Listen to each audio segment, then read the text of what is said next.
नमस्कार, मैं दीपक कुमार आप सभी का स्वागत करता हूं दादा चैनल में। दोस्तों, आजाद भारत के इतिहास में भारत के लिए सबसे बड़ा महत्वपूर्ण दिन 9 और 10 सितंबर को होने जा रहा है। दरअसल 9 और 10 सितंबर को भारत G20 देशों का जो सम्मेलन है उसका अध्यक्षता कर रहा है और भारत की धरती पे कर रहा है। ये भारत की आजादी के इतिहास में पहला ऐसा मौका है जो दुनिया के 20 शक्तिशाली देशों का राष्ट्राध्यक्ष, जो दुनिया के इकोनॉमी में 80% से अधिक का हिस्सेदारी रखता है, वो सब के सब भारत की धरती पे आ रहे हैं और भारत की धरती पे वो सब के सब एक सम्मेलन में बैठेंगे और गंभीर मुद्दों पे चर्चा करेंगे। वाकई ये भारत के लिए एक बहुत ही महत्वपूर्ण क्षण है। इस समय दुनिया के 20 देशों का राष्ट्रीय अध्यक्ष भारत आ रहा है। भारत में इतनी बड़ी इवेंट हो रही है, कई सारी राजनीतिक मुद्दे भारत में। संसद का स्पेशल विशेष सत्र बुलाया गया है 18 सितंबर से 22 सितंबर के बीच। भारत देश के नाम पे विचार हो रहा है, वन नेशन वन इलेक्शन पे विचार हो रहा है। उसके लिए सरकार ने कमेटी बना दी है। इतने महत्वपूर्ण मुद्दों पे आप खुद विचार कीजिए कि जो देश का सबसे पुराने पार्टी का जो सबसे बड़ा नेता है, जिसके सामने उस पार्टी का कितना भी बड़ा लीडर बौना और कमजोर दिखता है, उस कांग्रेस पार्टी का वह सबसे बड़ा नेता राहुल गांधी विदेशी दौरे पे चले गए। जी हाँ, दरअसल एक गौर करने वाली यह बात है कि जब से नरेंद्र मोदी का सरकार भारत में बना है, तब से कोई भी अंतर्राष्ट्रीय इवेंट, चाहे भारत में हो या भारत के बाहर हो, भारत सरकार के पक्ष में होता है। उस इवेंट से पहले या उस इवेंट के बाद या उसी इवेंट के दौरान राहुल गांधी विदेशी दौरे पे जरूर जाते हैं। और जब राहुल गांधी विदेशी दौरे पे जाते हैं तो ये क्या करते हैं विदेशों में, ये किसी से छुपा हुआ नहीं है। जब भी राहुल गांधी विदेशी दौरे पे जाते हैं तब भी कोई न कोई ऐसा ब्लंडर करते हैं जिससे भारत सहित पूरे दुनिया में एक अलग किस्म का बहस छिड़ जाती है। हमेशा राहुल गांधी अपने विदेशी दौरों के दौरान भारत को नीचा और कमतर दिखाने का भरसक प्रयास करते हैं। और अभी इससे पहले जब वो विदेशी दौरे पे गए थे, उस समय उन्होंने यूरोपीय देशों से सहायता मांग रहा था, उससे आह्वान कर रहा था कि आप भारत में आकर भारत के लोकतंत्र को बचाइए, हमें चुनाव जितवाइए, क्योंकि भारत में लोकतांत्रिक व्यवस्था ध्वस्त हो गई है। और अब जब भारत में इतना बड़ा इवेंट हो रहा है, ऐसे समय में राहुल गांधी विदेश किस लिए गए? ऐसा क्या जरूरत पड़ा कि जिस समय दुनिया के तमाम बड़े देशों का राष्ट्रीय अध्यक्ष भारत में होंगे, उसी दौरान राहुल गांधी को विदेशी दौरे की जरूरत पड़ गई। दरअसल राहुल गांधी अपने विदेश यात्रा के दौरान फ्रांस, बेल्जियम, हॉलैंड और नॉर्वे जाएंगे। इस दौरान वो वार्ताएं और कई बैठकों में भाग लेंगे। राहुल गांधी 6 सितंबर को भारत से यूरोप के लिए रवाना होंगे। उनका पहला पड़ाव बेल्जियम की राजधानी ब्रुसेल्स होगा। उस अपने अस्थायी कार्यक्रम के अनुसार वो यूरोपीय संसद और बेल्जियम संसद के सदस्यों के साथ अलग अलग बैठकें करेंगे।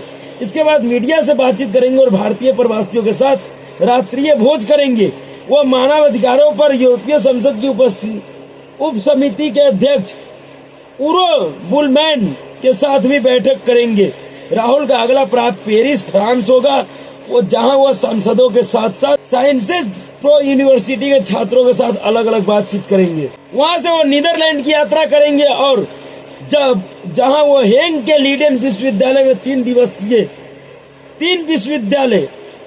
3 विश्वविद्यालय के छात्रों के साथ बातचीत करेंगे। इसके बाद राहुल नॉर्वे जाएंगे। वहां उनका विदेश मंत्री के अलावा विपक्ष की नेता और पूर्व प्रधानमंत्री एर्ना सोलबर्न के साथ बैठक करने का कार्यक्रम है।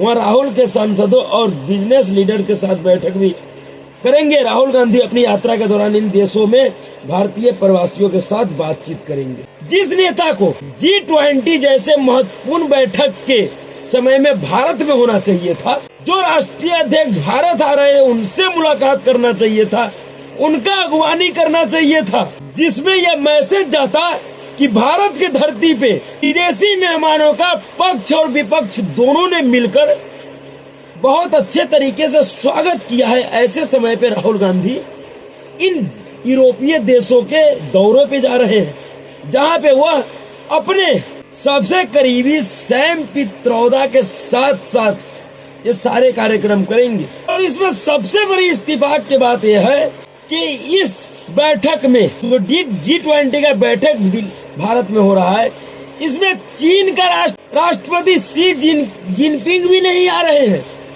यानी कि इस G20 का बैठक का जिस तरीके से राहुल गांधी बायकॉट कर रहे हैं, उसी तरीके से चीनी राष्ट्रपति ने भी बायकॉट किया। तो ये समझ नहीं आता कि क्या राहुल गांधी का जो दौरा है वो चीनी एजेंडों के चल रहा है। क्या चीनी राष्ट्रपति नहीं आया इसलिए राहुल गांधी चीनी एजेंडों पे काम करने के लिए किसी प्लानिंग के लिए विदेश गए हैं? और जिन बिजनेस मैनों से बैठक की बात आ रही है, क्या इसमें जॉर्ज सोरोस के दलाल भी शामिल होंगे? क्या उनके भी लोगों के साथ राहुल गांधी का बैठक होगा? क्योंकि जॉर्ज सोरोस से राहुल गांधी और कांग्रेस पार्टी का बहुत ही करीबी रिश्ता है। किस तरीके से जॉर्ज सोरोस के फाउंडेशन में काम करने वाला, उसके फाउंडेशन का अध्यक्ष सलील शेट्टी के साथ भारत जोड़ो यात्रा में राहुल गांधी शामिल हुए, उनको अपनी यात्रा में शामिल करवाया और उनके साथ चला, जो ओपन फाउंडेशन का अध्यक्ष है सलील शेट्टी। ये जो राहुल गांधी का विदेश यात्रा है, वो क्या फिर से भारत विरोध के लिए अपना जमीन तैयार करने के लिए गए हैं? वो भी ऐसे समय में जिस समय में भारत में G20 का सम्मेलन चल रहा है। शंका तो होगा ही, क्योंकि जिस तरीके का ट्रैक रिकॉर्ड रहा है राहुल गांधी का विदेश यात्रा का, कि वो विदेश में जाकर भारत के खिलाफ किस तरह से दुष्प्रचार करते हैं, किस तरीके से भारत को बदनाम करने का कोशिश करते हैं, उसके उन ट्रैक रिकॉर्डों को देखकर यह शंका जरूर हो रहा है कि राहुल गांधी जरूर कुछ न कुछ ऐसा करेंगे जिससे जॉर्ज सोरोस से लेकर चीनी राष्ट्रपति शी जिनपिंग का पक्ष मजबूत होगा और वह भारत को बदनाम करने में कहीं न कहीं कामयाब होंगे। यह ऐसा नेता है और ऐसे पार्टी का नेता है जो किसी दूसरे देश के पार्टियों से सीखता भी नहीं है। अभी जब प्रधानमंत्री नरेंद्र मोदी ऑस्ट्रेलिया के दौरे पे थे, तो ऑस्ट्रेलिया के प्रधानमंत्री जब प्रधानमंत्री नरेंद्र मोदी के साथ एक मंच पे थे, उस समय जब प्रधानमंत्री वहां के सांसदों को संबोधित कर रहा था, उस समय ऑस्ट्रेलिया के पक्ष और विपक्ष दोनों मिलकर प्रधानमंत्री नरेंद्र मोदी का स्वागत कर रहे थे और दोनों नरेंद्र मोदी के बातों से सहमत थे, जिसका उदाहरण नरेंद्र मोदी जी ने दिया था कि हमारे देश के विपक्ष को भी यह समझना चाहिए, सीखना चाहिए कि जब देश में कोई विदेशी मेहमान आता है तो वह देश का मेहमान होता है, किसी पार्टी का नहीं होता है। यह जो G20 का कार्यक्रम हो रहा है, ये जो इवेंट हो रहा है, वो भारत देश का इवेंट है, भारतीय जनता पार्टी का इवेंट नहीं है, नरेंद्र मोदी का पर्सनल इवेंट नहीं। और इस इवेंट में कांग्रेस पार्टी के सबसे बड़े नेता का होना जरूरी था, लेकिन जिस तरीके से राहुल गांधी ने इस इवेंट का बायकॉट किया है, जिस तरीके से वो इस इवेंट के दौरान अपना विदेशी यात्रा का प्लान बनाया है, उस प्लान को देखकर यह शंका हो रहा है कि जरूर राहुल गांधी फिर से भारत विरोध के लिए अपना जमीन तलाशने गए हैं, अपना पक्ष मजबूत करने गए हैं। उन भारत विरोधी जॉर्ज सोरोस और उनके दलालों से कुछ सीखने गए हैं, उन चीनी दलालों से कुछ सीखने गए हैं कि किस तरीके से भारत को बदनाम किया जा सकता है अंतर्राष्ट्रीय स्तर। यह प्रयोग बहुत ही गंदा है कांग्रेस पार्टी और खास करके राहुल गांधी का। तो अभी के लिए इतना ही। अगर आपको वीडियो अच्छा लगा, वीडियो को लाइक कीजिए, शेयर कीजिए और चैनल को सब्सक्राइब कीजिए। नमस्कार।